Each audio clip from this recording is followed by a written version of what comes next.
Hello, story lovers. Welcome to Folks and Tales, your one-stop channel for stories that inspire and lessons that last. In a village called Osas, situated in the southern part of Nigeria, there was a king. His name was King Osas. King Osas was a very loving king. He regularly visited the poor people in the village, providing them with some foodstuffs. His empathy earned him some respect in the sight of his subjects. They admired and loved him so much. He was married to a beautiful queen named Queen Uwa. They were married for many years and they had two daughters, Princess Efe and Princess Itoho. After the queen gave birth to Itoho, she tried to conceive again, but she couldn't.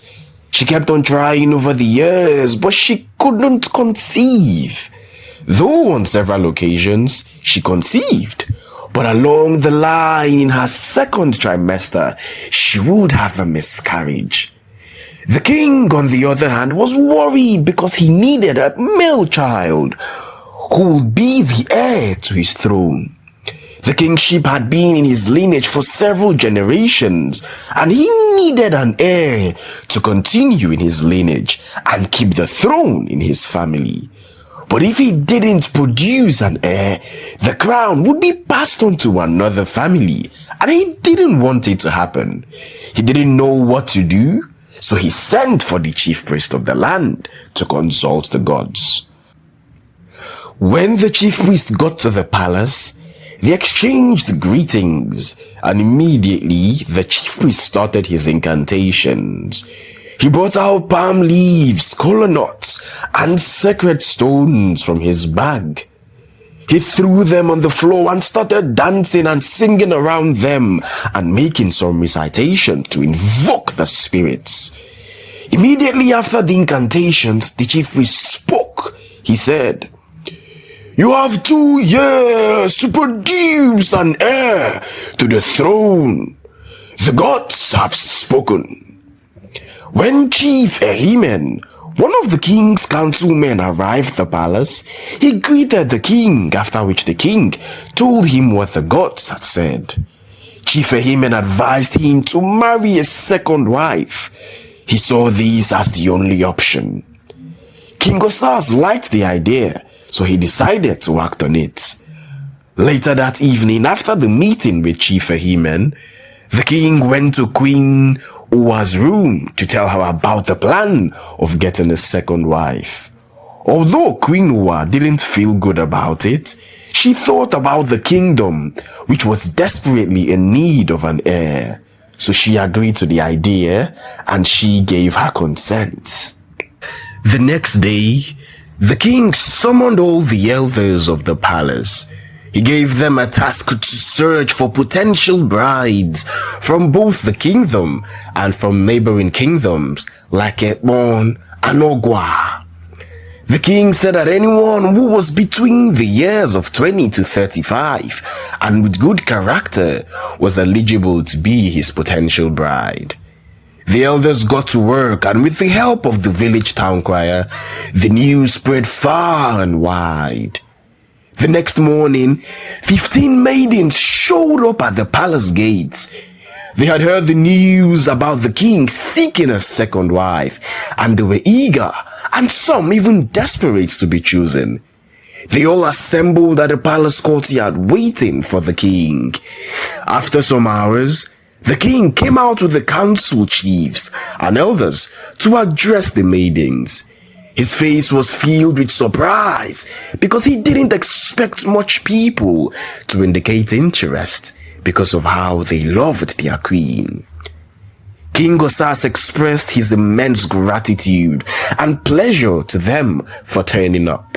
However, he didn't fail to mention that the selection will be based on a test of their unique qualities and only the worthiest person will be chosen. The king went further to invite all the 15 maidens to the grand feast, where there will be sumptuous meal and entertainment. The palace courtyard was filled with excitement after these announcements.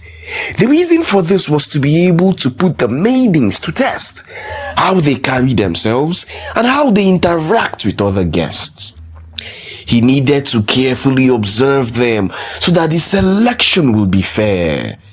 Amidst the worry in the palace concerning the male child, Princess Efe, the first daughter of the king, had traveled overseas to further her education. Princess Efe was always fascinated by the world beyond her kingdom. She loved reading books and listening to stories of other cultures. That was when she knew that she had to study overseas. Princess Efe arrived at the University of Edinburgh, Scotland. She was very excited about this. The first month was difficult for her.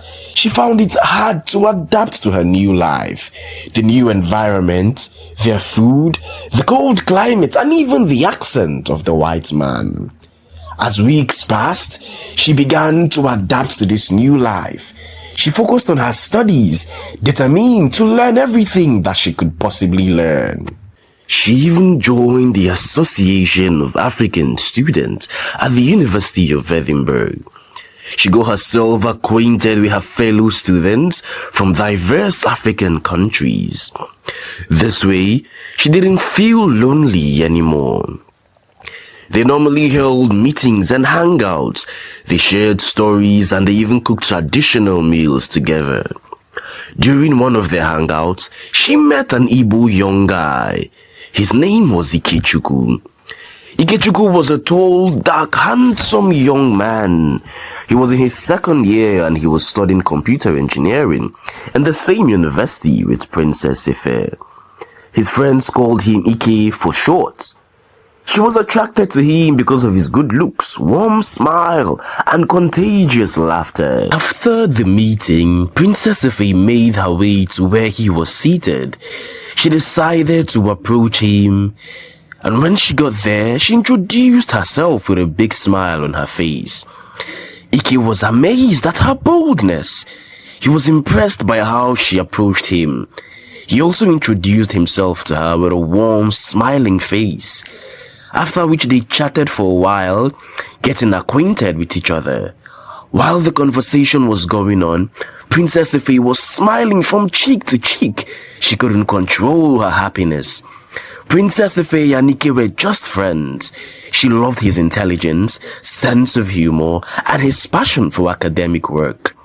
As weeks passed on, Princess Efe and Ike became closer. They often went for coffee outings and walks in amusement parks. During their walks, they asked each other about personal questions, about their hobbies and preferences. One day while they were strolling, Ike asked Efe what she loved doing. With a big smile on her face, she responded, saying that she loved listening to music, reading, and even trying out new recipes. Ike also mentioned that he loved reading books and they had something in common. As they continued to discuss their interests, Princess Efe felt comfortable. She loved the way he listened to her and the way he made her laugh. It was getting late and that they knew it was time to leave. Before they departed, Ike looked into Efe's eyes and asked if she would like to have dinner.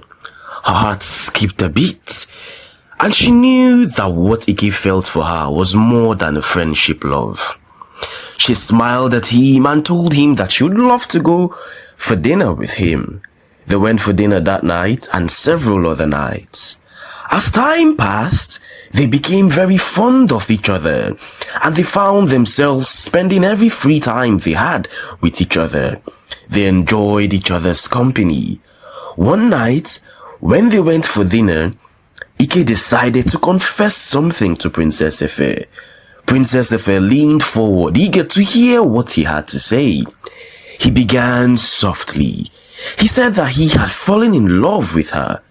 On hearing this, Efe's face lit up with a radiant smile, and she said that she had also fallen in love with him.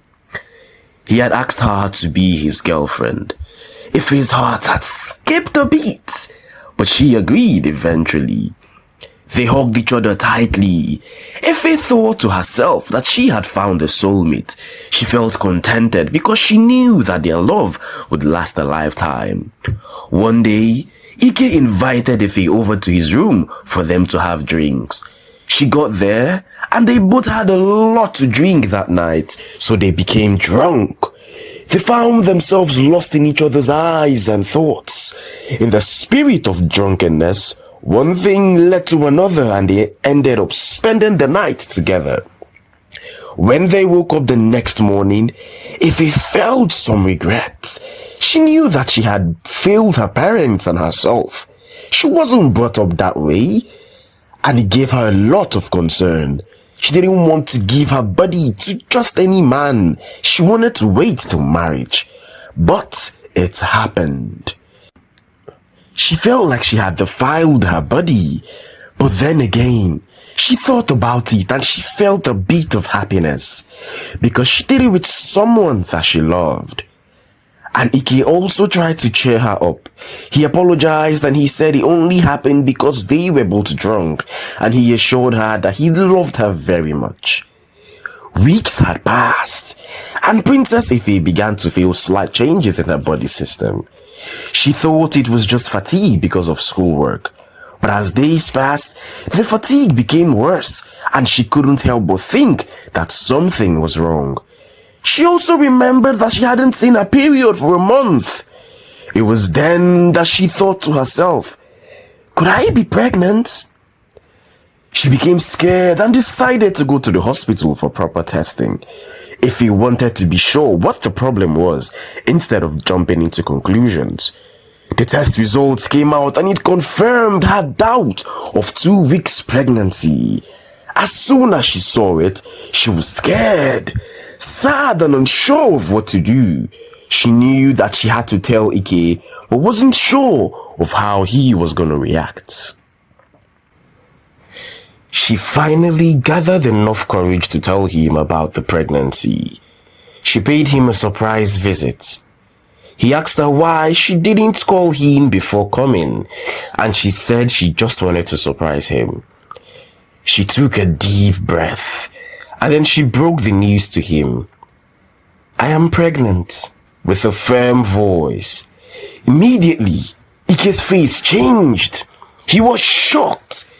He told her that they can't have a baby at the moment, and he wasn't even ready for such a tasking responsibility. Princess Effie felt a mix of emotions, fear, anxiety, and anger. What do you mean by we can't have a baby? She said with a steady voice. Ikechukwu explained that they were still students and they weren't financially stable to have a child. Princess Ife then asked him what he wanted her to do. Ike hesitated before speaking. He suggested that she should abort the baby. Princess Ife felt like she had been punched in the stomach. She couldn't believe that he suggested an abortion.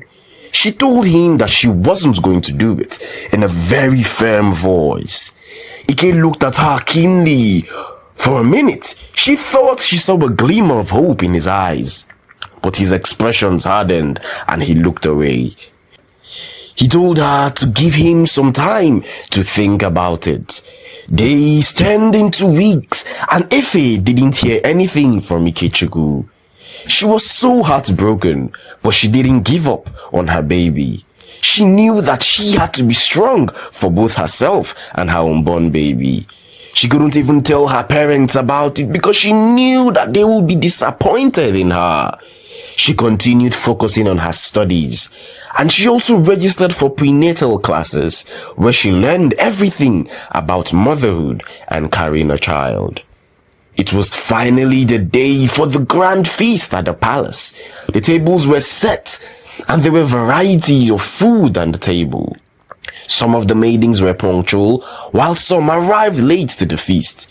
The king and his cabinet members watched closely and also put everything into consideration.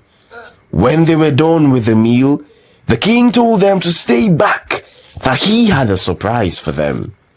With a calm and firm voice, On hearing this, the maidens looked at themselves, asking, "What could it be?" One maiden said, with curiosity written all over her face.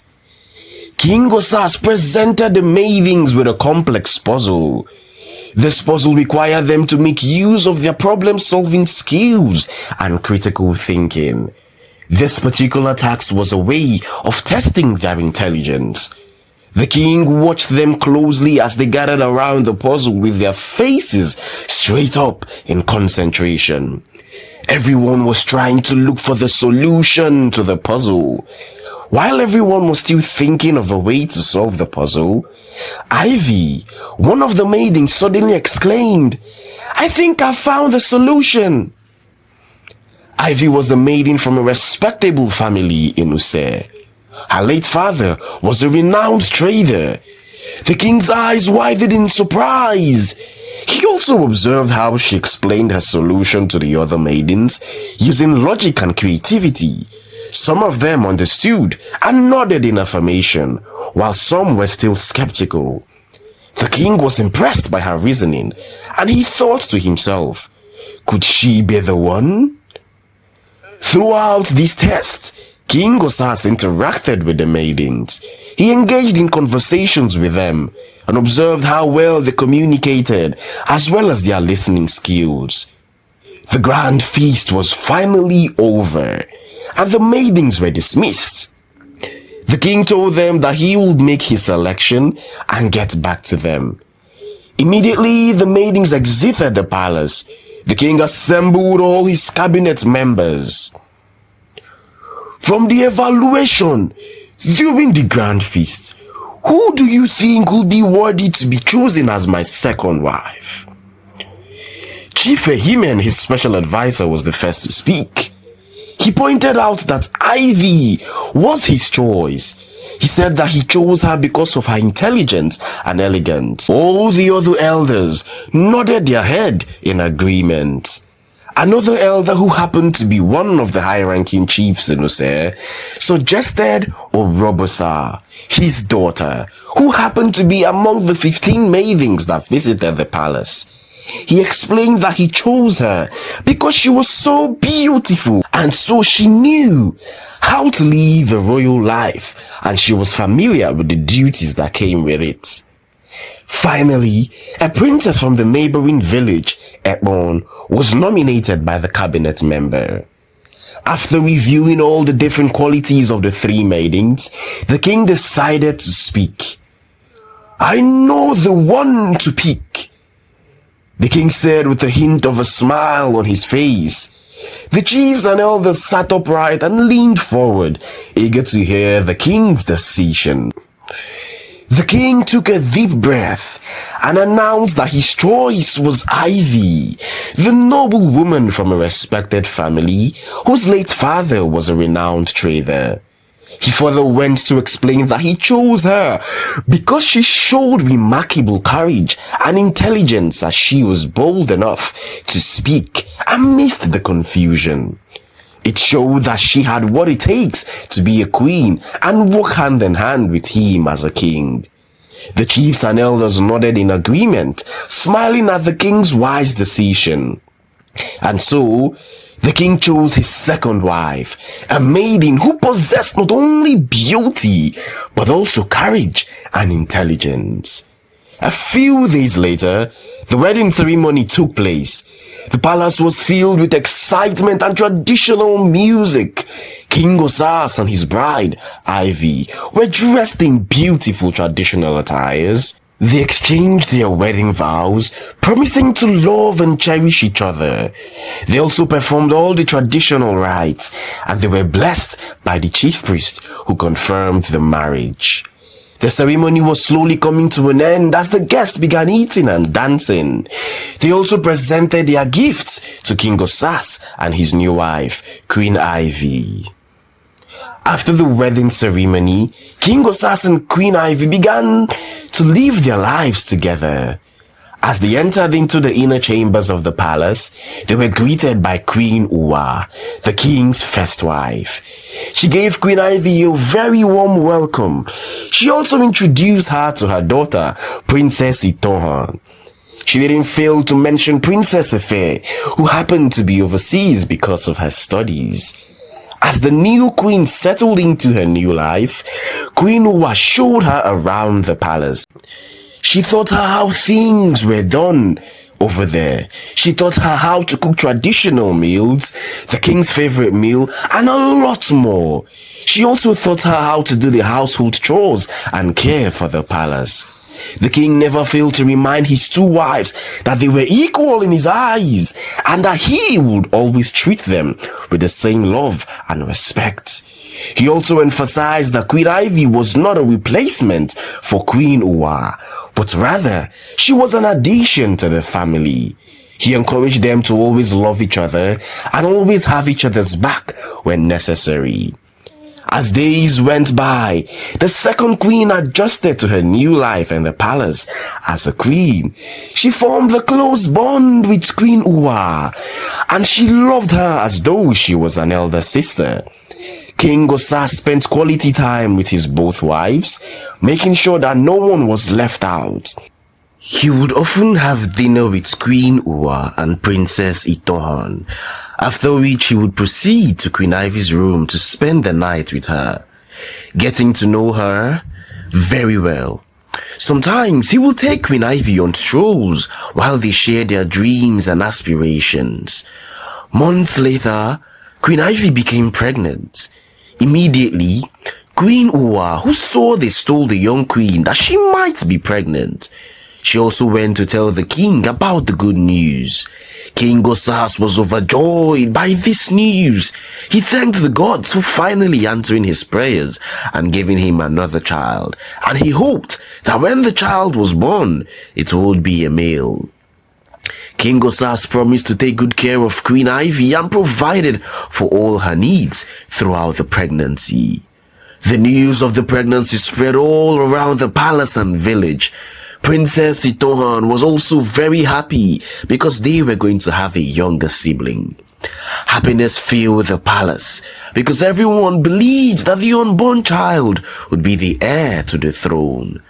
As months passed, Queen Uwa helped in preparing her for her unborn child. She taught her all about motherhood and how to take care of the newborn in a traditional and royal way. One hot afternoon, Queen Ivy went into labor. Immediately, Queen Uwa sent for the palace midwives to come and attend to her, help ease the pain and ensure smooth delivery of the baby. While she was in the labor room, King Osas was very tense. He was praying that the mother and the baby come out alive. After hours of labor, the second queen gave birth to a baby girl. When the palace heard the news, they weren't too happy because everyone was expecting a male child. Even King Osas was disappointed. He was hoping for a male heir to inherit his throne and continue his lineage. He lamented bitterly, asking the gods why they had forsaken him. He mentioned that he had done everything they had asked of him, yet they still deemed it fit to give him a third daughter. Queen Uwa saw the disappointment on his face, so she approached him. She told him that he shouldn't be displeased and that daughters are precious gifts from the gods, and she would bring joy to the palace and to the village at large. But King Osas didn't feel any better. He continued questioning the gods, wondering if he had done anything wrong. The palace, which was earlier filled with excitement and joy, became so quiet. The king's disappointment hung in the air, casting a shadow over the festivities. As King Osas was trying to come to terms with the birth of his daughter, a delegation from another popular family in the village arrived at the palace.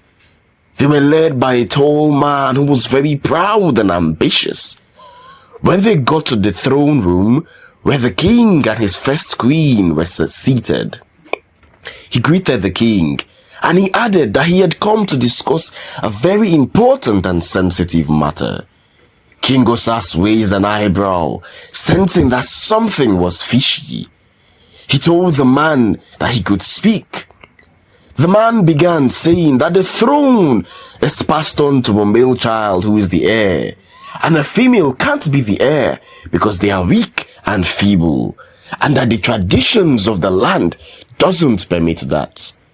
He went further to say that the king has 3 daughters and no son, and such the throne shouldn't be handed over to his family.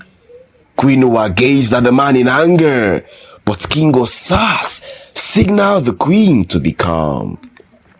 After listening to everything the young man said, King Osas replied him, saying that it wasn't time to pass on the throne to the heir, and that he still had some time to produce an heir.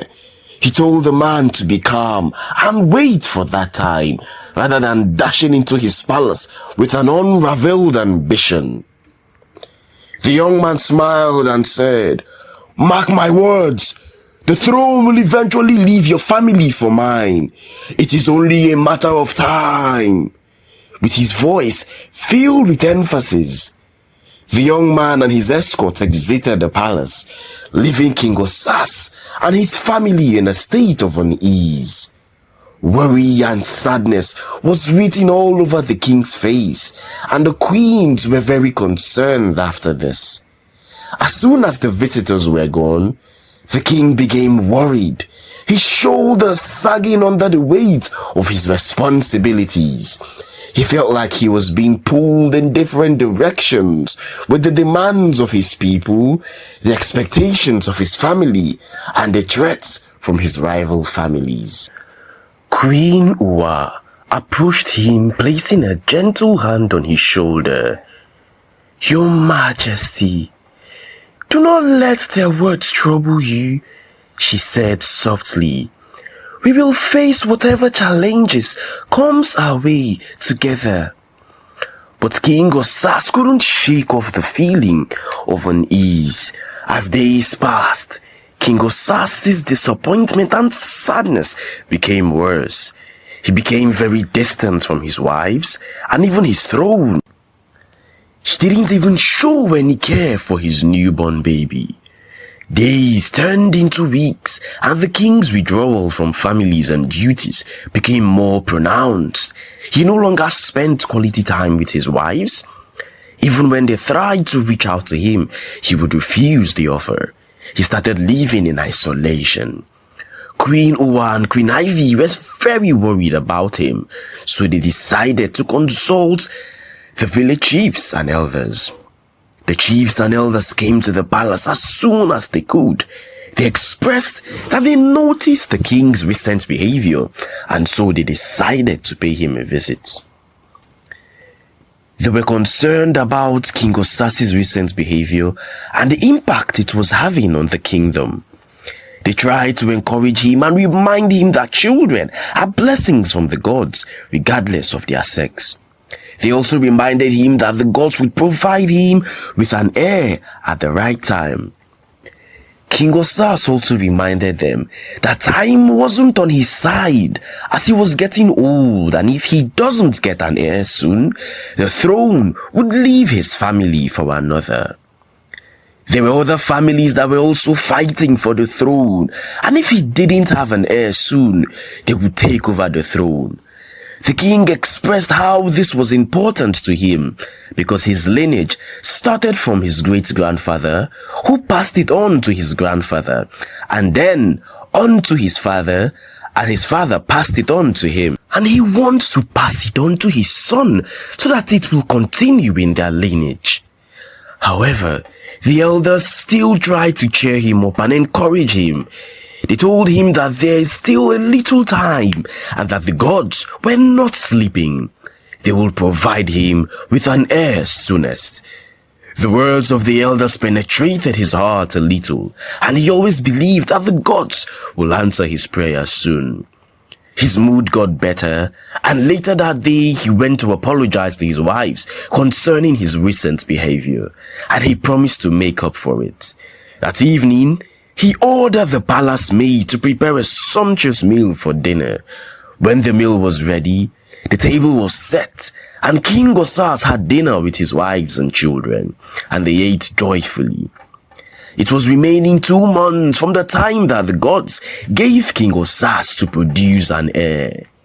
At this point, the king had already lost hope. He didn't know what else to do concerning the issue. All he could say was that the will of the gods will prevail. Princess Efe, on the other hand, was 8 months gone. She was planning to return to her kingdom to give birth to her baby. She knew that she wanted to give birth to her baby in her kingdom, but she also wanted to be surrounded by her family and loved ones. The thought of having her baby in a foreign land without her parents was unbearable. When Princess Efe arrived at the palace gate, she was greeted with a blend of excitement and curiosity. King Osas and Queen Uwa were surprised and happy to see their daughter return home, but they weren't expecting to see her return with a baby. Queen Uwa's eyes widened in shock as she saw her daughter. Her daughter, who was sent to study abroad, returned with pregnancy. She asked Princess Efe what was going on, with her voice filled with concern. Princess Efe took a deep breath, after which she narrated everything to her parents. She acknowledged that she made a mistake, and she also said that she was ready to face the consequences. She added that she would take care of her child and provide all her needs, and she promised to make her parents proud in ways that they didn't expect. The king and the queen's face softened after they had heard the princess's story. They were disappointed, but didn't have a choice than to support their daughter all through. 2 weeks later, Princess Efe went into labor. Immediately, the king sent for the palace midwives, who assisted in delivering the baby. Queen Uwa and Queen Ivy were by her side, holding her hands and coaching her through the contraction. She was in labor for several hours, and after what felt like an eternity, the midwives announced that the baby was born, and it was a boy. Princess Efe was so happy. Her heart was filled with joy as she held her newborn baby in her arms. Her parents were also overjoyed. They were thankful to the gods for safe delivery. The palace was filled with joy and excitement. The birth of a child brought peace, joy, and happiness to the palace. Everyone was happy and celebrating. They named the prince Osas. Meanwhile, the king had 2 weeks to produce an heir to his throne. According to traditions of the land, the throne is passed down to a direct descendant of the present king. However, since King Osas didn't have a son, the next in line will be his daughter's son. And in this case, Prince Osas is the rightful heir to the throne. His biological father didn't take responsibility of him, so King Osas will be the one to take care of him, feed him, clothe him, accommodate him, and send him to school. He will be the one to perform his fatherly responsibilities for that child. The king was excited about the idea of having a grandson as the heir to the throne. He made concrete arrangements and ensured that Princess Osas would get quality education and training, preparing him for the task ahead. Princess Efe was relieved that her son was able to save the name for their family and secure the throne, and she knew that he had a secure future. As years passed, Princess Osas grew in the palace, surrounded by lots of people that loved and cherished him. He was being groomed until he finally took up the responsibilities of ruling the kingdom, and everyone had high hopes for his future. From King Osas's story, I learned it is good to have faith and believe in your creator. Also, Ikechukwu was like an innocent young man who couldn't hurt a fly, but he denied the responsibility of the child. So, we shouldn't judge a book by its cover. What about you? What lessons did you learn from this story? Drop it in the comment section below. I would love to read them. Thanks for watching, story lovers. Again, this is Folks and Tales. If you enjoy this story, please give this video a thumbs up. Comment and share this video to other story lovers. And also, subscribe to this channel and turn on the notification bell so that you will be notified whenever we upload a video. We'll be uploading intriguing and captivating stories multiple times per week. You don't want to miss them. Until my next one, peace and love.